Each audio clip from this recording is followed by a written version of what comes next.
Heyo! Fincastle86 and the Big Cheese here with 3 minutes of genealogy wisdom. Today we're going to talk about the military veterans in your ancestral lineage. It's really easy sometimes to research these folks because there's so much paperwork involved in being in the military. As a military vet, I know, believe me, there's so much paperwork, there's all this record keeping, but it's great for the genealogist because we can look through there, find all kinds of information about the ancestor, maybe nuggets of information, maybe battles they were involved in. And it makes the history come alive in a way that history has never come alive to you before. First of all, talk to your relatives. Talk to your living ancestors, whether they are the military veterans or not. Sometimes military veterans don't like to talk about their service. Sometimes they love to talk about their service. But if it's a living relative, then they were probably in the Vietnam War, the Korean War, Gulf War, whatever, maybe World War II.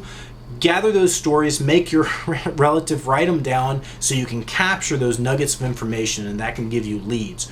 If it's a earlier relative, someone who is deceased from World War I, Civil War, or before, then you're looking for newspaper clippings, you're looking for family Bibles, you're looking for uniforms, I don't know, anything that indicates pictures of them. Look on the other side of the picture for any kind of writing, something that shows them in uniform and gives you clues to their military service.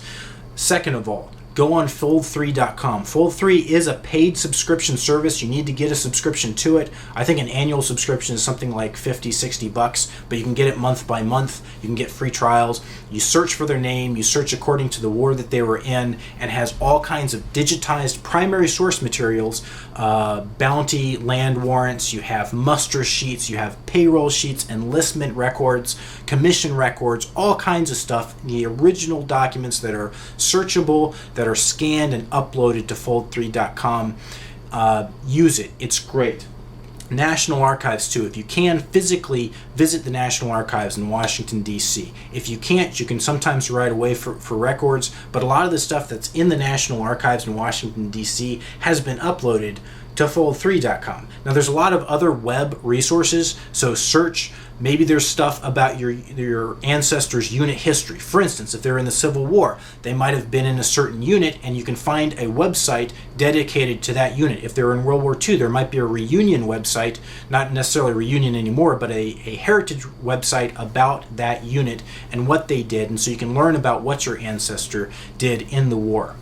Lastly, if they were in World War II, Vietnam, Korea, or World War I, a 20th century war essentially, write away for the records from the National Military Personnel Records Center. They have a website online. It's in St. Louis, and they're going to send you copies of their entire military record. Okay, this is going to include commendations, personnel changes, and you're going to get the complete story. A lot of it's going to be boring paperwork, but you're going to be able to look through it and get the complete story of your ancestors' military service. And that's just some drama and some history for you to add into your genealogical research program, and really adds a lot of interest for you and for the people who are going to be looking at your project. But my scotch is losing its chill. Ooh, it looks like the ice is gone too, so cheers.